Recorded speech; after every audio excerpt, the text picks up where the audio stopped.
طبعا يعني أنا طريقة سفري ما كانت سهلة، ما كانت سهلة أبدا. فنحن ذقنا الأمرين لكي نصل إلى هنا، فواجهنا الكثير من المصاعب والمشاكل. وأنتم تعلمون مشكلة المعابر وصعوبة السفر. صحيح. طيب بلاش نحكي عن المعابر، انت صرت بالدوحة، انت سعيد مبسوط من قلبك؟ طبعا أنا سعيد لأنه بدي أبني مستقبلي. أنا نفسي أبني مستقبلي، نفسي طفل فلسطيني، فلسطين بكرة تقول في طفل فلسطيني واحد بس عنده مستقبل كويس. حرام عليهم. وإن شاء الله رح يكون في أطفال كثير كمان زيك عندهم مستقبل كويس. شو بتفكر بالمستقبل إنك تكون؟ يعني أنت هلأ رح تدرس وبعد في سنين طويلة رح تدرسها، شو بتفكر تعمل بالمستقبل؟ طبعا بفكر اني اكون عالم ورائد فضاء، اطلع اكتشف كواكب، اصير عالم اكتشف اشياء. فلسطين تقول في طفل، بس طفل واحد بس انها تفتخر فيه. حرام عليهم. الاسرائيليين بيسووه هذا حرام. طيب انت طلعت خارج غزة، في بعض اطفال زيك واصحابك ورفقاتك لساتهم موجودين في غزة، شو بتقلهم انت؟ شو بتتمنى انه يكون يصير معاهم؟ طبعا اني اقول لهم انني لن انساهم، انني لن انسى اطفال غزة ولن انسى اطفال فلسطين، بما انني حصلت على لقب سفير اطفال فلسطين فلن انساهم. وعهدي لهم ان ابقى دائما مخلصا لهم، اطالب بحقوقهم التي سلبت منهم، وادافع عنهم بكل ما استطيع من قوة.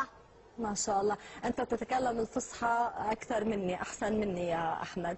الحمد لله ربنا. برافو عليك، يعني أنت شاطر في المدرسة، ذكي وشاطر. الحمد لله. أوكي. أنت ناشدت الأمم المتحدة إنه تتدخل دائما، ما سمعوك؟ يعني فتحوا المعابر؟ ما فتحت المعابر وما زال الاحتلال. انقهرت أنت؟ يعني هل انزعجت تضايقت من ذلك؟ نعم أنا تضايقت كثيرا لأن المعابر تأخرت على مدرستي ما يقارب الشهرين من الزمن. والحين هلا خلاص رح تدرس في قطر؟ الحمد لله. اوكي، طيب كيف يعني ممكن تنسى شو صار بغزة مثلا؟ انت تدرس الآن في غزة، في الدوحة، وستتابع دراستك بالدوحة، وممكن تنسى كل أصحابك وكل اللي صار معك. كيف ممكن تقول لهم انه انت ما رح تنساهم؟ طبعا انا غزة بلدي، غزة اللي انولدت فيها، غزة اللي فيها ترابي، غزة اللي فيها تراب الغالي، غزة كل اشي. انا ما بتخلى عن غزة، ما بنسى اصدقائي، ما بنسى امي واخواتي، ما بنسى حدا. انا ما بنسى حدا في غزة لانه غزة. حبيت اسالك يا حبيبي، انت طفل ومسؤولين عنك، مش فقط أهلك، مسؤولين عنك المسؤولين الفلسطينيين، مسؤولين عن القضية، مسؤولين عن كل شؤون حياتك، بس هؤلاء الكبار الآن يختلفون.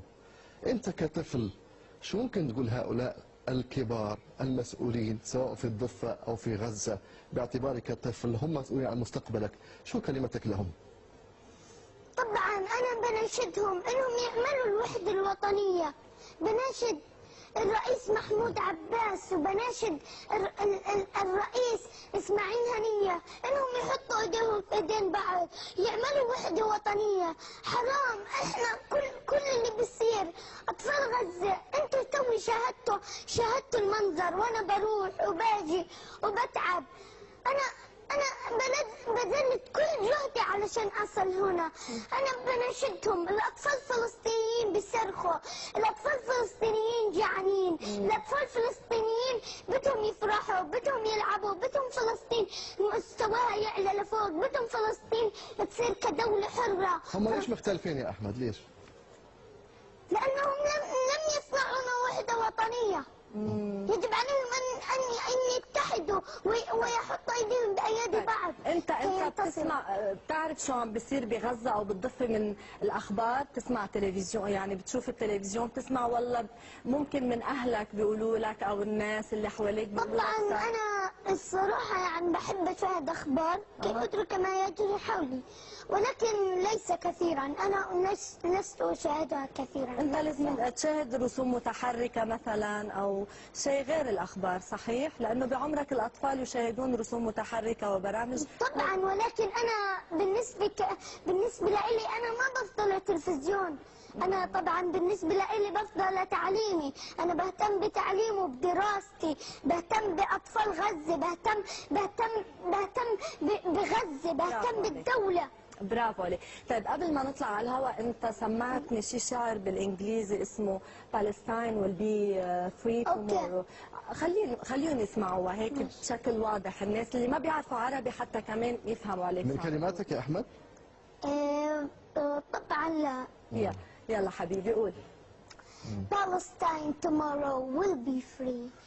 Every day we tell each other that this day will be the last, and tomorrow you can go home free, and all this will finally end. Palestine tomorrow will be free. Palestine tomorrow will be free. No further to wipe away my tears. That's why I want to cry. I feel stuck, but I won't show my fears. I keep my head high, deep in my heart. I never had any doubt that Palestine tomorrow will be free. Palestine tomorrow will be free. I see these rockets at once shining in the sky like drops of rain in the sunlight, taking away everyone dear to my heart, destroying my dreams in a blink. What happened to our human rights? What happened to the sanctity of life and all those other lies? I know that I'm only a child, but your conscience is still alive. I will carry with my bare hands every precious grain of sand, every stone and every tree. 'Cause no matter what they do, they can never hurt you. 'Cause your soul will always be free. يكفي حبيبي، بس حبيت أقول لك شيء. أنا كمذيع صحفي قضيت 15 سنة في التلفزيون، هذا أهم لقاء حضرته في استوديو في حياتي. أشكرك. طيب وإن شاء الله فلسطين رح تكون حرة في يوم من الأيام مثل ما بتتمنى. هاي صورتك ورا وأنت صرت كثير مشهور يا أحمد. أوكي يعطيك العافية حبيبي. بالتوفيق حبيبي، بالتوفيق. لكم التعليق. إذا كانت هذه بقية قصتنا لهذا اليوم، وغدا ننتقل إلى قطاع غزة ليروي لنا وائل الدحدوح بقية لقصة أخرى في سلسلة التقارير الخاصة بذكرى الحرب على غزة. هنا كان بيتهم، وهنا كان مهراق دمهم، هنا ولدت دلال، كبرت وترعرعت، وهنا دفنت ذكرياتها وطفولتها. وبعد عام من ذلك كله بدت طامعة في شيء واحد فقط، هو الأمن والاستقرار، خوفا على منازل وذكريات أخرى.